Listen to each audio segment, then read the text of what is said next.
വളരെ പ്രധാനപ്പെട്ട ഒരു വാർത്തയിലേക്ക്. താൽക്കാലിക VC നിയമന കേസിൽ ഗവർണർക്ക് സുപ്രീം കോടതിയിൽ നിന്ന് തിരിച്ചടി. സെർച്ച് കമ്മിറ്റി രൂപീകരിക്കാനുള്ള അവകാശം സർക്കാരിനെന്ന് സുപ്രീം കോടതി വ്യക്തമാക്കിയിരിക്കുന്നു. വിവരങ്ങളുമായി ഇപ്പോൾ വിഷ്ണു തലവൂർ ചേരുകയാണ്. വിഷ്ണു, വളരെ കൃത്യമായി തന്നെ സുപ്രീം കോടതി വ്യക്തമാക്കിയിരിക്കുകയാണ്. വിവാദമായിരുന്നു ഇതാർക്കാണ് ഈ സെർച്ച് കമ്മിറ്റി രൂപീകരിക്കാനുള്ള അധികാരമെന്ന് സംബന്ധിച്ച്. നേരത്തെ തന്നെ വിവിധ വിധികളിലൂടെ ഹൈക്കോടതിയിൽ നിന്ന് തന്നെ പറഞ്ഞിട്ടുണ്ട് ഈ സെർച്ച് കമ്മിറ്റി രൂപീകരിക്കാനുള്ള അധികാരം സംസ്ഥാന സർക്കാരിനാണ്. ചാൻസലർ ഒരു അലങ്കാരിക പദവി മാത്രമാണ്. എന്താണിപ്പോൾ സുപ്രീം കോടതിയിൽ നിന്നുള്ള ഏറ്റവും പുതിയ വിവരങ്ങൾ പങ്കുവയ്ക്കാനുള്ളത്? സിജു, തീർച്ചയായിട്ടും സുപ്രീം കോടതിയിൽ നിന്നിപ്പോൾ ഗവർണർക്ക് വലിയ തിരിച്ചടി തന്നെയാണ് നേരിട്ടിരിക്കുന്നത്. നേരത്തെ ഹൈക്കോടതി വിധി വന്ന സാഹചര്യത്തിലായിരുന്നു, തിരിച്ചടി നേരിട്ട സാഹചര്യത്തിലായിരുന്നു ഇത്തരത്തിൽ സുപ്രീം കോടതിയെ സമീപിക്കുന്ന ഒരു സാഹചര്യമുണ്ടായത്. പക്ഷേ സുപ്രീം കോടതിയിൽ നിന്നും വലിയ തിരിച്ചടി തന്നെയാണ് ഗവർണർക്ക് നേരിടുന്നത്. അതായത് സെർച്ച് കമ്മിറ്റി രൂപീകരിക്കാൻ സർക്കാരിന് സെർച്ച് കമ്മിറ്റി രൂപീകരിക്കാം എന്നതാണ് ഇപ്പോൾ സുപ്രീം കോടതി വ്യക്തമാക്കിയിരിക്കുന്നത്. അതോടൊപ്പം തന്നെ സെർച്ച് കമ്മിറ്റി രൂപീകരിക്കാനുള്ള അവകാശം ചാൻസലർക്ക് എന്നൊരു കാര്യം ഇന്ന് AG സുപ്രീം കോടതിയിൽ ഒരു വാദമായി മുന്നോട്ട് വെച്ചിരുന്നെങ്കിലും അത് അംഗീകരിക്കാൻ സുപ്രീം കോടതി ഇപ്പോൾ തയ്യാറാകുന്നില്ല. അതോടൊപ്പം തന്നെ സംസ്ഥാന സർക്കാർ സുപ്രീം കോടതിയിൽ കൃത്യമായി ചൂണ്ടിക്കാട്ടിയത് UGC ചട്ടം പാലിക്കാതെയാണ് ചാൻസലർ ഇത്തരം തീരുമാനങ്ങൾ എടുക്കുന്നത് എന്നതാണ് സംസ്ഥാന സർക്കാർ കൃത്യമായി തന്നെ സുപ്രീം കോടതിയിൽ ചൂണ്ടിക്കാട്ടിയത്. അതിനുശേഷം സുപ്രീം കോടതി ഒരു നിർദ്ദേശം വെച്ചത് രണ്ട് കൂട്ടരും, അതായത് സർക്കാരും അതോടൊപ്പം തന്നെ ചാൻസലറും ഇത്തരത്തിൽ 5 പേരുകൾ വീതം നൽകണം. അതിനുശേഷം അതിൽ നിന്നും ഒരു സെർച്ച് കമ്മിറ്റി കോടതി തന്നെ രൂപീകരിക്കാം എന്നതാണ് ജസ്റ്റിസ് പർദിവാല ചൂണ്ടിക്കാട്ടിയത്. പക്ഷേ അപ്പോഴും സംസ്ഥാന സർക്കാർ അതിനെ കൃത്യമായി തന്നെ എതിർക്കുകയും സെർച്ച് കമ്മിറ്റി രൂപീകരിക്കാനുള്ള അവകാശം സംസ്ഥാന സർക്കാരിനാണ് എന്ന് തന്നെയാണ് കൃത്യമായി തന്നെ സംസ്ഥാനം ഇന്ന് കോടതിയിൽ ചൂണ്ടിക്കാട്ടിയത്. അതോടൊപ്പം തന്നെ ജസ്റ്റിസ് മഹാദേവൻ ഇന്ന് ചോദിച്ചൊരു ചോദ്യം, ഈ UGC ചട്ടത്തിൽ എവിടെയാണ് ചാൻസലർക്കാണ് ഇത്തരത്തിൽ തീരുമാനിക്കാൻ സെർച്ച് കമ്മിറ്റി രൂപീകരിക്കാനുള്ള അവകാശമെന്ന് ഈ ചട്ടത്തിൽ UGC ചട്ടത്തിൽ എവിടെയാണ് എഴുതിയിട്ടുള്ളത് എന്നതടക്കമുള്ള ഒരു ചോദ്യം കൂടി സുപ്രീം കോടതിയിൽ നിന്ന് ഉയർന്നു വന്നിരുന്നു. എന്തായാലും കൃത്യമായി തന്നെ ഗവർണർക്ക് വലിയ തിരിച്ചടി തന്നെ നേരിട്ടിരിക്കുന്നു. സെർച്ച് കമ്മിറ്റി രൂപീകരിക്കാനുള്ള അവകാശം, അല്ലെങ്കിൽ സർക്കാരിന് സെർച്ച് കമ്മിറ്റി രൂപീകരിക്കാം എന്നതാണ് സുപ്രീം കോടതി ഇപ്പോൾ ചൂണ്ടിക്കാട്ടിയിരിക്കുന്നത്. ആ സെർച്ച് കമ്മിറ്റിയുടെ അഭിപ്രായം മാനിച്ചുകൊണ്ടായിരിക്കണം ചാൻസലർ പ്രവർത്തിക്കേണ്ടത് എന്നതടക്കമാണ് സുപ്രീം കോടതി ഇപ്പോൾ കൃത്യമായി തന്നെ പറഞ്ഞു വയ്ക്കുന്നത്. എന്തായാലും ഗവർണറെ സംബന്ധിച്ച് വലിയ തിരിച്ചടി തന്നെയാണ് നേരിടേണ്ടി വരുന്നത്. കാരണം നേരത്തെ തന്നെ നമ്മൾ കണ്ടതാണ് ഈ താൽക്കാലിക VCമാരെ നിയമിക്കുന്ന ഗവർണറെ ഒരു നീക്കം. ആ നീക്കത്തിന് ഹൈക്കോടതിയിൽ നിന്ന് വലിയ തിരിച്ചടി നേരിടുകയും ആ ഹൈക്കോടതിയിൽ നിന്ന് തിരിച്ചടി നേരിട്ടപ്പോഴാണ് ഇത്തരത്തിൽ നേരെ സുപ്രീം കോടതിയെ സമീപിക്കുന്നത്. ഒരു സംശയം, അതായത് ഇപ്പോൾ സുപ്രീം കോടതി തന്നെ പറഞ്ഞിരിക്കുകയാണ് സെർച്ച് കമ്മിറ്റി രൂപീകരിക്കാനുള്ള അധികാരം സംസ്ഥാന സർക്കാരിനാണ്.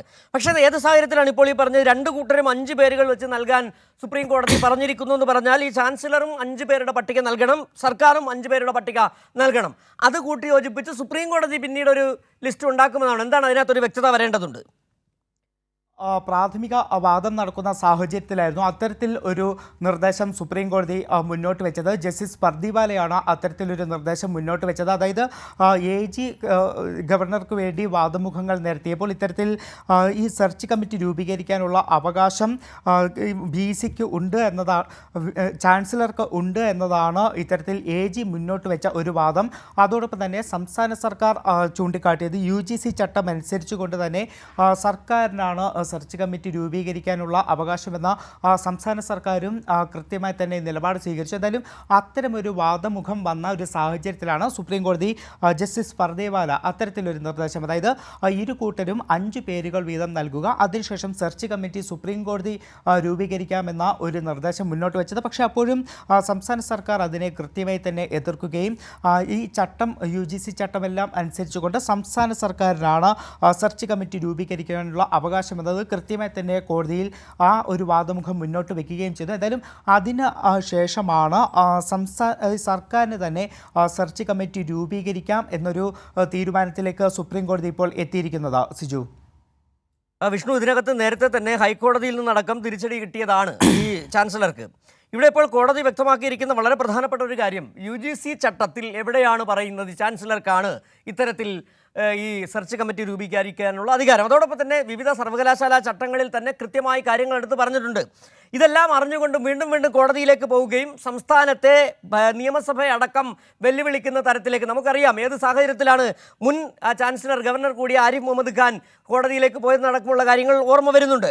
നിലവിൽ സംസ്ഥാനത്ത് ഈ ചാൻസലർമാരുടെ അധികാരം, ചാൻസലർമാരെ തന്നെ ആവശ്യമില്ല എന്ന് ഒരു വാദം സംസ്ഥാന സർക്കാരിനുണ്ട്. അങ്ങനെ ഒരു നിയമ പോരാട്ടവുമായി, നിയമവുമായി സർക്കാർ മുന്നോട്ട് പോകുമ്പോൾ അതിനെ തടയിടുക എന്ന ലക്ഷ്യം കൂടി നിലവിലുള്ള ഈ ചാൻസലർക്ക്, ഗവർണർക്കുണ്ട്. അതുകൊണ്ട് തന്നെയാണ് സംസ്ഥാന സർക്കാരിൻ്റെ നിലപാട് ഇതിൽ വളരെ വ്യക്തമാണ്. UGC ചട്ടങ്ങളനുസരിച്ച്, സർവകലാശാല ചട്ടങ്ങളനുസരിച്ച് ഈ സെർച്ച് കമ്മിറ്റി രൂപീകരിക്കാൻ അധികാരം സംസ്ഥാന സർക്കാരിന് തന്നെയാണ്. അതൊരിക്കൽ കൂടി അക്കമിട്ട് നിരത്തിയിരിക്കുന്നു സംസ്ഥാന സർക്കാർ കോടതിയിൽ. അത് അംഗീകരിച്ചിരിക്കുന്നു സുപ്രീം കോടതി. സിജു, തീർച്ചയായിട്ടും അത്തരത്തിൽ തന്നെയാണ് സംസ്ഥാന സർക്കാർ കൃത്യമായി തന്നെ ചൂണ്ടിക്കാട്ടിയത്.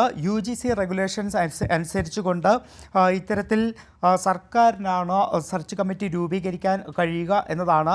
അതോടൊപ്പം തന്നെ ചാൻസലർ ഈ UGC റെഗുലേഷൻ ഈ നിർദ്ദേശങ്ങളെയൊക്കെ തന്നെ അവഗണിച്ചുകൊണ്ടാണ് ഇത്തരത്തിൽ ചാൻസലർ പ്രവർത്തിക്കുന്നത് എന്നൊരു കാര്യം സംസ്ഥാന സർക്കാർ ഇന്ന് ചൂണ്ടിക്കാട്ടിയിട്ടുണ്ട്. അതോടൊപ്പം തന്നെ സുപ്രീം കോടതി ചോദിച്ച മറ്റൊരു പ്രധാനപ്പെട്ട ചോദ്യം എന്ന് പറയുന്നത് സ്ഥിരം നിയമനത്തിന് എന്തുകൊണ്ടാണ് ഇത്രത്തോളം സമയമെടുക്കുന്നത് എന്നൊരു ചോദ്യം കൂടി ചോദിച്ചിട്ടുണ്ട്. കാരണം നിലവിൽ ഇത്തരത്തിൽ ചാൻസലർ ഈ താൽക്കാലിക നിയമനമാണ് VCയുടെ കാര്യത്തിൽ നടത്തിക്കൊണ്ടിരിക്കുന്നത്. പക്ഷേ ആ താൽക്കാലിക VCമാർക്ക് പകരം എന്തുകൊണ്ടാണ് ഒരു സ്ഥിരം VCയെ നിയമിക്കാൻ ഈ ചാൻസലർക്ക് ഇത്രത്തോളം സമയമെടുക്കുന്നത് എന്നൊരു ചോദ്യം കൂടി സുപ്രീം കോടതിയുടെ ഭാഗത്തുനിന്നും ഉയർന്നു വന്നിട്ടുണ്ട്. അതോടൊപ്പമാണ് ഈ ചാൻസലർ UGC മാനദണ്ഡമനുസരിച്ച് ആണ് ആ നടപടി എടുക്കേണ്ടത് എന്നൊരു കാര്യം കൂടി സംസ്ഥാന സർക്കാരും കോടതിയിൽ ചൂണ്ടിക്കാട്ടിയിട്ടുണ്ട്. അതിൻ്റെ അടിസ്ഥാനത്തിൽ തന്നെയാണ് ഈ സെർച്ച് കമ്മിറ്റി രൂപീകരിക്കാനുള്ള അവകാശം സർക്കാരിനാണ്, സർക്കാർ രൂപീകരിക്കണമെന്നൊരു.